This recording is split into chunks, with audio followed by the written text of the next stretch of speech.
నమస్తే. Welcome to I dream celeb chat with Kavitha. మనతో పాటుగా ఒక వెరీ స్పెషల్ గెస్ట్ ఉన్నారు. తను senior most actor, producer, politician, philanthropist, builder. ఇవన్నీ చెప్తే చాలా పాత ఇంట్రడక్షన్ లాగా అనిపిస్తుంది. బట్ లేటెస్ట్‌గా చెప్పాలి అంటే పద్మశ్రీ మురళీమోహన్ గారు. మురళీమోహన్ గారు నమస్కారం అండి. నమస్కారం. ఫస్ట్ ఆఫ్ ఆల్ కంగ్రాచ్యులేషన్స్ మీకు థాంక్ యూ. పద్మశ్రీ అవార్డ్ అనేది వచ్చింది. 50 years of film industry. 50 years అనేది ఒకటి మీరు గోల్డెన్ జూబ్లీ సెలబ్రేషన్స్ జరుపుకుంటున్నారు అనుకున్నప్పుడు, పద్మశ్రీ అనేది చాలా ఆలస్యంగా వచ్చిందనిపించిందా? ఏమనుకున్నారు మీరప్పుడు? చాలామంది మీకెప్పుడో రావాల్సిందండి అని అంటున్నారు. అభినందనలు చేస్తూనే. నేను అట్లా అనుకోవట్లేదండి. హ్మ్. ఇది ఇప్పుడు 2 తెలుగు రాష్ట్రాల్లో అంటే మురళీమోహన్ ఎవరో అందరికి తెలుసు. కానీ భారతదేశం మొత్తంలో 140,00,00,000 మంది జనాభాలో నేను ఒక నల్లపూసని. అంతే కదా! మరి అలాంటి నల్లపూసని ఆళ్ళు సెలెక్ట్ చేసి వాళ్ళు ఇది జేశారంటే ఇట్స్ గ్రేట్. అందుకని నేను లేట్‌గా వచ్చిందని అనుకోవట్లా. లేటెస్ట్‌గా వచ్చింది అనుకుంటున్నాను. యాహ్! లేట్‌గా రాలేదు. లేటెస్ట్‌గా వచ్చింది అనుకున్నప్పుడు మీరెంత మొత్తం భారతదేశంలో 140,00,00,000 మందిలో నేనొక నల్ల పూసని అని అనుకున్నప్పుడు కూడా తెలుగు ఫిల్మ్ ఇండస్ట్రీలో మీకంటూ ఒక ప్రత్యేక స్థానం ఉంది. ఆ తర్వాత 50 ఏళ్ల ప్రస్థానం అనేది ఉంది. ఇవన్నీ చూసినప్పుడు అరే! ఎప్పుడో వస్తే బావుండేదే. మీకు ఎవరైతే శ్రేయోభిలాషులుంటారో, ఎవరైతే మీకంటూ అభిమానులున్నారో, వాళ్ళందరూ అనుకున్న మాట ఇది కదా! 3 నందులొచ్చాయి మురళీమోహన్ గారికి. పద్మశ్రీ ఇంకా రాలేదే? హ్మ్. ఉంటదండి అది. అంటే చాలామంది మీకెప్పుడో రావాల్సిందండి. ఇప్పటిదాకా రాలేదా అనేవాళ్ళు కొంతమందైతే, ఏంటి మీకు ఇంతకు ముందు రాలేదా ఎప్పుడును? అనేవాళ్ళు మేమెప్పుడో కూడా వచ్చాం. ఉన్నారు. హ్మ్. మేమందరం మీకొచ్చిందనుకుంటున్నామండి అన్నారు. హ్మ్. లేదండి రాలేదు ఇదే ఫస్ట్ టైమ్. హ్మ్. ఓహ్! చాలా వరకు ఏంటంటే, మనకి ఫిల్మ్ ఇండస్ట్రీ అనగానే మనకి సూపర్ స్టార్‌లు ఎవరైతే ఉన్నారో, ఒక సీనియర్స్ ఎవరున్నారో, వెటరన్స్ ఎవరున్నారో వాళ్ళందరినీ సముచిత స్థానం మేము గౌరవించుకోవాలి అనే దాంతో వాళ్ళకి లైఫ్ టైమ్ అచీవ్‌మెంట్ అవార్డ్స్ ఇట్లాంటివన్నీ వస్తుంటాయి అందులో. పద్మ అవార్డ్స్ అనేవి కూడా చాలా ప్రెస్టీజియస్‌గా కనిపించేవి ఉంటాయి. ఆలస్యంగా రావడానికి కారణం ఏమైనా ఉంటుంది అనుకున్నారా మీరు? అదేం లేదు. బట్ ఎవరైనా అప్లై చేసుకోవాల్సిందే. హ్మ్. మొట్టమొదట నేను అప్లై చేసినప్పుడు ఎంపీలకి ఇవ్వరండి అన్నారు. అప్పుడు నేను అప్పుడు మీరు హ్మ్. పొలిటీషియన్‌గా ఉన్నారని. ఇవ్వకూడదండి ఎంపీలు నాట్ ఎలిజిబుల్ అండి అన్నారు. సరే మానేసాం అయిపోయింది. తర్వాత ఒకసారి చేసాం. అది అంతా అయిపోయినట్టే అనిపించింది. హ్మ్. ఇక్కడి నుంచి పోలీసు మామూలుగా అంతా అయిపోయిన తర్వాత ఎంక్వైరీ అంతా అయిన తర్వాత పోలీసుకి ఇది పంపిస్తారు. ఈయన మీద ఏమైనా కేసులు ఉన్నాయి ఏంటి కేస్ రిపోర్ట్స్ అని. వాళ్ళు ఎక్స్ట్రార్డినరీగా రాసి ఆళ్ళే ఫోన్ చేసి చెప్పారు నాకు. హ్మ్. ఏవండీ ఇట్లా మాకొచ్చిందండి. మాకెప్పుడు ఫైనల్‌లో వస్తది. వచ్చింది. మీ గురించి చెడు రాయడానికి కూడా మా దగ్గర ఏమి లేదు. చాలా ఫెయిర్‌గా బ్రహ్మాండంగా రాసామండి. ఒక క్లీన్ చిట్ ఉందండి. క్లీన్ చిట్ ఉందండి అని అప్పుడే అభినందించేసారు. హ్మ్. మీకు డెఫినిట్‌గా వస్తుందండి అని ఊరుకున్నా. ఊరుకున్నా కానీ ఎవరి దగ్గర అనలా అది. అది ఇట్లా అన్నారనేది కూడా. కానీ రాలా. హ్మ్. ఏ ఇయర్ అది? ఎప్పుడయింది? ఏ హీరో గుర్తులేదు. 3 ఏళ్ల క్రితం అనుకుంటా. ఓకే. 3 హ్మ్. ఏళ్ల క్రితం. సరే మనకు రాసిపెట్టలేదులే వద్దులే దాని గురించి మానేద్దాం అనుకున్న తర్వాత ఫ్రెండ్స్ అందరూ కొంచెం మనం చేసి లేదు ఇంకొకసారి అప్లై చేయండి. సరే లాస్ట్ అండ్ ఫైనల్ ఇది. మూడోసారి అన్నమాట ఇది. మూడోసారిగా అప్లై చేశాం. అలాంటి సెంటిమెంట్ ఉందా మీకేమన్నా? అలా అని మూడోసారి కాదు. అలాంటిది? అది అలా సెంటిమెంట్ ఏం కాదు కానీ, ఈసారి కూడా రాకపోతే ఇక అసలు ట్రై చేయొద్దు అని అనుకున్నా. హ్మ్. సరే అప్లై చేసాం. రోజు మార్నింగ్ టైము వాక్ చేస్తున్నా. జనరల్‌గా మార్నింగు 6-7 వాక్ చేస్తా ఉంటా. వాక్ చేసేటప్పుడు ఫోను జేబులో ఉంటది. ఎందుకుంటదంటే కార్డ్స్ కోసం గాదు. హ్మ్. మన కౌంట్ కౌంట్ చేయడానికి ఎన్ని వాక్ అడుగులేశారు. ఎన్ని అడుగులేసామనే కౌంట్ వస్తది. అందుకని పెట్టుకున్నాను. వస్తే ఏదో ఫోన్‌లో వచ్చింది. ఫోనొస్తే తీసి చూస్తే అన్‌నోన్ నంబర్. పేరు లేదు. వదిలేయను జేబులో పెట్టేసుకున్నా. హ్మ్. మళ్ళీ వచ్చింది. మళ్ళీ వచ్చేప్పటికి ఏంటి రెండోసారి వచ్చింది మళ్ళీ అదే నెంబరని ఎవరో కనుక్కుందామని హలో ఎవరండి అన్నా. మురళీమోహన్ గారా అన్నారు. అవునండి అన్నా. హ్మ్. మాగంటి మురళీమోహన్ గారా అన్నారు. కన్ఫర్మేషన్ కోసం. అవునండి అన్నా. మీది ఏలూరు దగ్గర చాటపుర్రా? అవునండి అన్నా. ఇంకెయ్యో అడిగారు. ఎందుకు సార్ ఇన్ని అడుగుతున్నారు అన్నా. ఏం లేదండి మేము ఢిల్లీ నుంచి హోమ్ డిపార్ట్‌మెంట్ నుంచి మాట్లాడుతున్నాం మేము. హ్మ్. ఆహ్, ఇది మీకు సెలక్షన్స్‌లో మీ పేరు కూడా ఉందండి. హ్మ్. ఆహ్, అని చెప్పి మీరు తీసుకుంటారా ఇది అన్నాడు. అదేమిటి యాక్సెప్ట్ సార్ చేస్తారా మీరు ఆ! అని? హ్మ్. అదేమిటి సార్ ఆ మాట అన్నారు. హ్మ్. ఎవరినో వద్దా అంటారా అంటే, లేదండి కొన్ని సందర్భాలు జరిగినియి. మా అర్హతకి చక్కగా ఇవ్వలేదని, మాకింత లేట్‌గా ఇచ్చారని అలిగి, అలా. అది గవర్నమెంట్‌కి అది మేము క్లారిఫై చేయకోకుండా ఇచ్చేస్తే రేపు పొద్దున్న మీరు రిజెక్ట్ చేశారనుకోండి మాకు ఇన్సల్ట్ కింద లెక్క వస్తుంది కదా, అందుకని కనుక్కుంటున్నామండి అన్న. చాలా సంతోషం, నాకైతే చాలా సంతోషంగా ఉంది, పొద్దున్నే మంచి వార్త చెప్పారు. అంత పొద్దున్నే వచ్చింది మళ్ళీ ఆ, కాల్ కూడా. అంటే యూజువల్‌గా మనం ఏదైనా ఆఫీస్ అవర్స్ అనుకుంటాం కదా! లేదు 6:30కో ఎప్పుడో వచ్చింది. హ్మ్. నేను 6 to 7 నడిచేటప్పుడు ఆ నడిచే టైంలో మధ్యలో వచ్చింది. ఎగ్జాక్ట్ టైం చూడలేదు అప్పటికి. వచ్చిన తర్వాత సాయంత్రం ప్రెస్ మీట్ ఉంటుందండి. ఆ ప్రెస్ మీట్‌లో ప్రైమ్ మినిస్టర్ గారు అనౌన్స్ చేస్తారు. అప్పుడు దాకా మీరు ఎవరికీ చెప్పకూడదు. లేదని చెప్పనండి అన్న. Even to your family members చెప్పకూడదు అన్నారు. ఓహ్! అక్కడ ఒక్క నిమిషం ఆలోచించి అలాగేనండి అన్నా. మర్చిపోరు కదా! ఎవరికీ చెప్పరు కదా అన్నాడు. లేదండి డెఫినిట్‌గా చెప్పను. ఒకసారి మాట అంటే మాటేనండి. చెప్పనండి. పెట్టేసాం. లోపల ఆనందం వస్తాంది. ఎవరితో ఆ! పంచుకోవాలో తెలీదు. ఇంత మంచి కబురు ఎవరితోనో పంచుకుంటే కదా ఆనందం రెట్టింపయ్యేది. అవును. పంచుకోకూడదు. వాడికి మాటిచ్చాం. ఇంట్లో వాకింగ్ అయిపోయి ఇంటికెళ్ళగానే వైఫ్ అక్కడే ఉంది. హ్మ్. అబ్బాయి అక్కడే ఉన్నాడు. కోడలు అక్కడే ఉంది. అమెరికా నుంచి వచ్చిన మా కూతురు అక్కడే ఉంది. అందరూ ఉన్నారు ఇంట్లో. అక్కడికెళ్ళి చెప్పేద్దామని ఒక ఉత్సాహం. నో. మనం మాటిచ్చాం. అవును. మాట తప్పకూడదు. Even to your wife, even to your family అని అన్నారాళ్ళు. ట్రూ. పర్టిక్యులర్‌గా. అన్న తర్వాత చెప్పలే ఎవరికీ. లోపల మాత్రం సాయంత్రం 6 గంటలు ఎప్పుడవుద్దా న్యూస్ వస్తదా? ఇంకా 12 గంటలుంది. ఇంకా 12 గంటలుంది అనుకుంటా కూర్చొని దాన్ని అట్లా చేసుకొని, సాయంత్రం అయ్యేటప్పటికి మా అమ్మాయి, బాబు వీళ్ళందరూ కలిపి రవీంద్రభారతిలో ఏదో నాటకం ఉందండి ఎవరో పిలిచారు. హుహు. దానికెళ్తున్నాం అన్నారు. ఎప్పుడు 5:30కి. వెళ్ళొద్దు బాబు ఉండండి అనంటే ఎందుకు అనంటారు. హ్మ్. ఎందుకంటే చెప్పాలి. హుహు. మరి చెప్పనని మాటిచ్చాను. మన మాటిచ్చిన తర్వాత తప్పకూడదు అనుకున్నాం. అవును కదా! అందుకని చెప్పలా. హ్మ్. చెప్పలేదు. సరే వెళ్తున్నారంటే వెళ్ళండి అన్నా. వద్దు అని అనలేను. అలా అని చెప్పను లేను. సరే వెళ్ళండి అన్నాడు. ఒక సంకట పరిస్థితి అక్కడ. ఆ!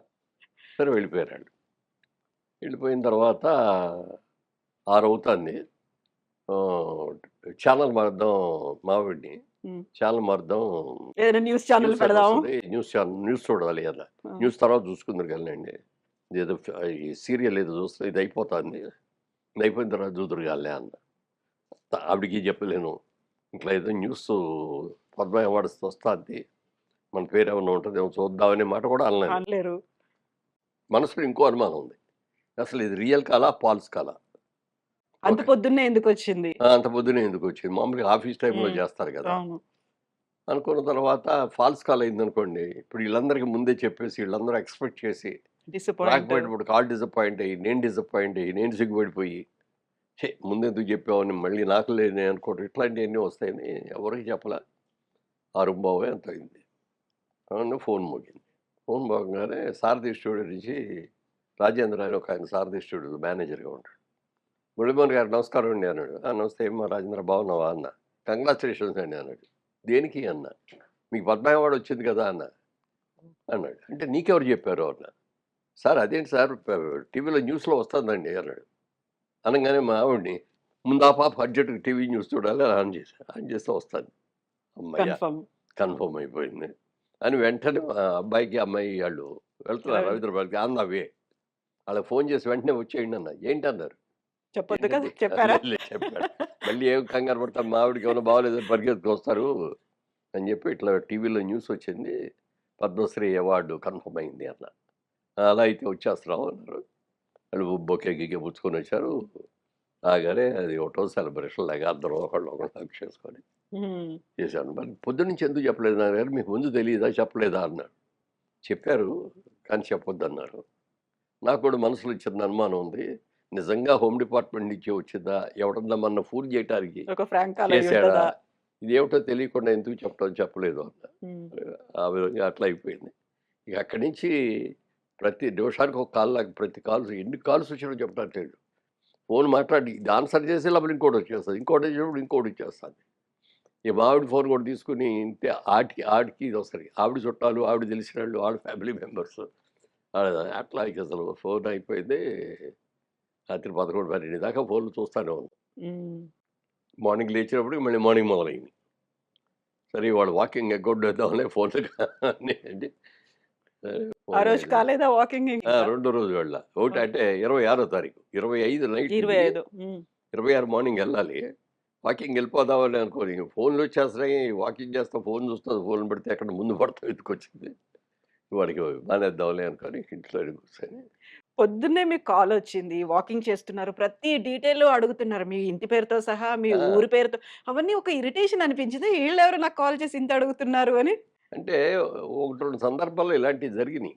ఆ! ఎందుకు జరిగినాయంటే ఒక రోజున ఢిల్లీ నుంచి ఎవరో ఒకతను ఫోన్ చేసి, "సార్ టైమ్స్ ఆఫ్ ఇండియా నేను రిప్రజెంటేటివ్‌నండి. మీతో ఇంటర్వ్యూ కావాలి" అన్నారు. హ్మ్. నాతో ఇంటర్వ్యూ ఏంటండి అది అన్నా. లేదండి ఇక్కడ నేను ఇండియాలో ఉండే రిప్రజెంటేటివ్‌ని. మీ గురించి నాకు తెలుసు. అందుకని ఇంటర్వ్యూ అండి అన్నా. సరే ఆలోచించాను. సరే అంటే ఓకే అండి అన్నా. ఓకే అన్న తర్వాత మళ్ళీ ఏదో ఏదో చెప్పి దానికి అయ్యో ఇయి కొనాలండి, అయి కొనాలండి అని ఒక 50,000 కావాలండి. ఆ! అనుమానం వచ్చింది. ఏమో టైమ్స్‌లో వచ్చిందంటే టైమ్స్ ఆఫ్ ఇండియా కాదు. టైమ్స్. టైమ్స్. న్యూయార్క్ టైమ్సా? New York Times. న్యూయార్క్ టైమ్స్‌లో వచ్చింది అంటే ప్రెస్టీజ్ కదా! అవును. పేపర్‌లో కూడా న్యూస్ రాస్తారు. ఇవాళ ఆయన ఫోటో ప్రామినెంట్‌గా ఏసి ఇది చేశారు హ్మ్. వచ్చింది అని. సరే పంపించాను. ఆడు చెప్పిన డేట్ అయిపోయింది. ఏంది మళ్ళీ కాల్ రాలేదు. మళ్ళీ ఫోన్ చేయలేదు. ఆర్టికల్ పబ్లిష్ అవ్వలే. చ అసలు ఇంటర్వ్యూయే జరగల. ఆ! అనుమానం వచ్చి మళ్ళీ చేస్తే స్విచ్ ఆఫ్ అని వచ్చింది ఫోను.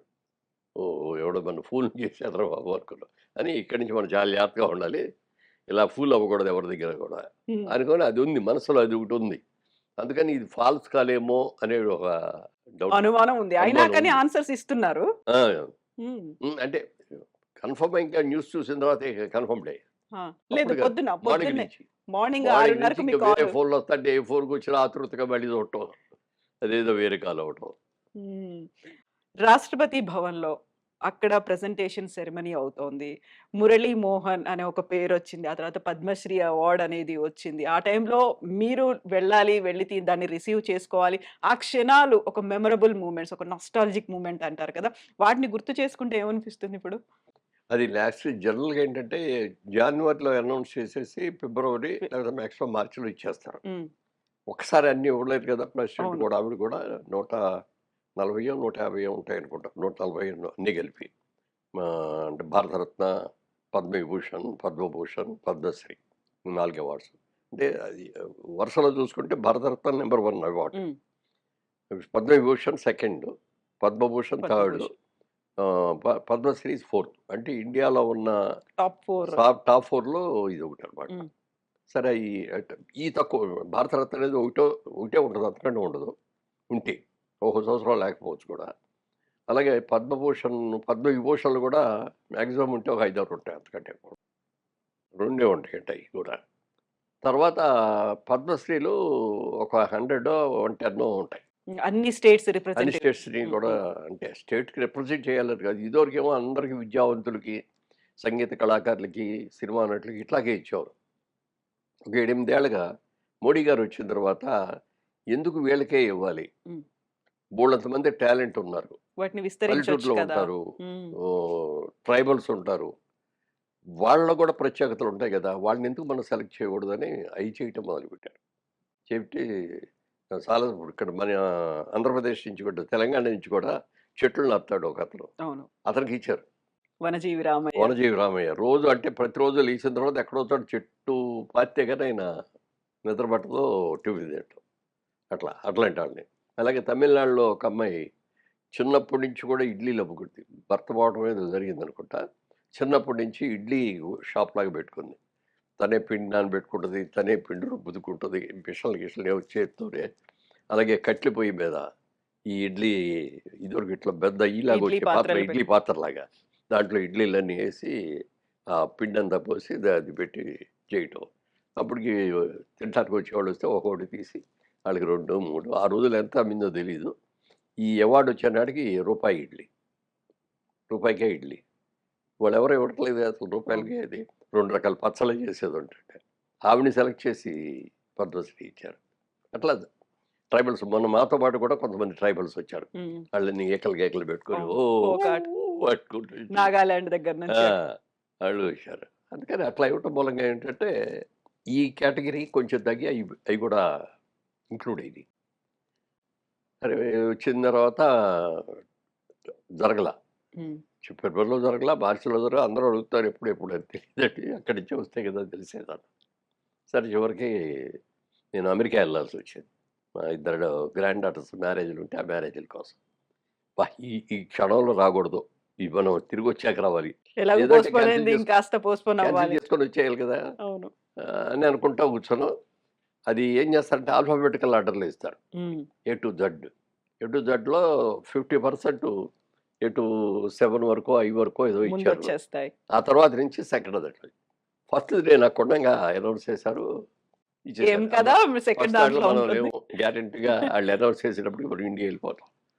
అనుకున్నా. ఇక్కడికొచ్చిన తర్వాత డేట్ కూడా అనౌన్స్ చేశారు అది. దానికి చేసి చెప్పారప్పుడు. హ్మ్. అఫీషియల్‌గా లెటర్ ఇచ్చారు. ఫోన్‌లోనే చెప్పారు. ఈమెయిల్ కూడా పంపించారు. పంపిస్తూ ఒకరోజు ముందు 23వ తారీఖు అది చేసింది. యాహ్! 22 మార్నింగ్ కల్లా మీరొచ్చేయాలండి. మీరెట్లా వస్తారో మీ ఇష్టం. మీరు మీరే టికెట్స్ అయి కొనుక్కొని మీరొచ్చేయండి ఇక్కడికి. మీకిక్కడ అశోక హోటల్‌లో మేము రిసీవ్ చేసుకుంటాం హ్మ్. మిమ్మల్ని. చేసుకొని మీకు రూమ్ ఇవ్వటం ఇయన్నీ మేమన్నీ కూడా చేస్తాం. 22, 23, 24 3 రోజులుండాలి ఇక్కడ మీరు. 23 అవార్డ్స్ ఫంక్షను. హ్మ్. 24 అందరూ రావటం, జాయిన్ అవ్వటం, ఆ ఫార్మ్స్ అన్నీ తీసుకోవటం ఇయన్నీ. 24 వేరే కార్యక్రమాలు సైట్ సీయింగ్ లాగా పెట్టారాళ్ళు. మ్యూజియమ్సు, రాష్ట్రపతి భవన్ చూడటం హ్మ్. ఇయన్నీ. ఇది మన ప్రోగ్రాం. మేము వెళ్ళిన రోజునేమో మొదటి రోజు రిహార్సల్ అనేది జరగల. హ్మ్. అప్పుడే ముందే చెప్పేసారు. ఇవాళ జరగట్లేదండి. రేపు మార్నింగ్ 10 కల్లా అందరూ బ్రేక్‌ఫాస్ట్ చేసి రెడీగా ఉంటే ఇక్కడ బస్సులు పెడతాం. ఈ బస్సుల్లో మిమ్మల్ని అందరూ కూడా అక్కడికి తీసుకెళ్తాం అన్నారు. సరే అని అందరం బ్రేక్‌ఫాస్ట్ కూర్చున్నాం. వాళ్ళు వచ్చే లోపల అందరూ అక్కడే ఉన్నారు కదా! పద్మశ్రీలు, పద్మభూషణ్లు, పద్మవిభూషణ్లు అందరిని ఒకళ్ళొకళ్ళు పరిచయం చేసుకోవడం, వాళ్ళతో ఫోటోలు దిగటం. మరీ ముఖ్యంగా ఈ ట్రైబల్స్ తీసుకుంటే మాత్రం ఆళ్ళెంతో ఉత్సాహపడిపోయేవారు. హ్మ్. పాపం ఆళ్ళకి ఆ ట్రైబల్ లాంగ్వేజ్ తప్ప ఇంకో లాంగ్వేజ్ కూడా తెలీదు ఆళ్ళకి. ఒకతను ట్రైబల్ అతనొచ్చాడు. ఇట్లా నోట్లో ఒక బూర లాంటిది పెట్టుకొని ఊదుతాడనమాట. దాని కిందేమో మన పిల్లన్ గ్రోవ్‌కున్నట్టుగా ఇయుంటం ఆ! ఇట్లా అంటూ. హ్మ్. అక్కడి నుంచి ఇట్లా పెద్దది ఒక పెద్ద హంసలాగా ఒక బొమ్మ. హ్మ్. అది అందులో మరి స్పీకర్‌లుంటాయో మరి ఏంటో ఏమో తెలీదు. అది ఆడు తీసుకొనొచ్చి అక్కడ వాయిస్తా అంటే అందరూ అతనితో ఫోటోలు దిగటమే. అట్లా ఆళ్ళందరూ కూడా చూసుకున్నాం. రిహార్సల్స్. రిహార్సల్స్ అంటే మామూలుగా నాటకం రిహార్సల్‌లానే కాకుండా ఇక్కడ ప్రెసిడెంట్ లాగా ఒకళ్ళు కూర్చుంటారు. హ్మ్. అక్కడి నుంచి ఎలా చేయాలి? ఏమిటి అనేదేమో ఆఫీసర్స్ అందరూ కూడా మైక్‌లో ఎక్స్‌ప్లెయిన్ చేస్తారు. ఎక్స్‌ప్లెయిన్ చేసిన తర్వాత ఇదిగో లేవగానే మీ పేరు రాగానే మీరు లేచి నిలబడాలి. నిలబడి సభకి అందరికి కూడా నమస్కారం పెట్టాలి. పెట్టేసి మీరు అక్కడి నుంచి అక్కడ రెడ్ కార్పెట్ ఉంటది. హ్మ్. ప్రెసిడెంట్ దగ్గరికి. దాని దగ్గర ఒక మళ్ళీ చిన్నది వేరే కలర్ కార్పెట్ పెట్టారు. అందరూ వచ్చి దాని మీద నుంచోవాలి. అది ఒక్కొక్కళ్ళు ఎవరు పిలిచాడు. ఆళ్ళు నుంచొని ప్రెసిడెంట్‌కి ఇట్లా దండేసి వినమ్రంగా. వస్తారు. వినమ్రంగా, గౌరవప్రదంగా నమస్కారం చేయాలి. చేసిన తర్వాత స్ట్రెయిట్‌గా అక్కడికొచ్చేయాలి. హ్మ్. అన్న తర్వాత మరి కొంతమంది ఏదో క్వెషన్ అడిగారు. మరి ప్రెసిడెంట్ మన ప్రైమ్ మినిస్టర్ గారు ఆళ్ళు ఉంటారు గదండీ! అన్నారు. ఉంటారు మీరు విష్ చేసి ఎళ్ళిపోండి. అంతేగాని ఆగకూడదు.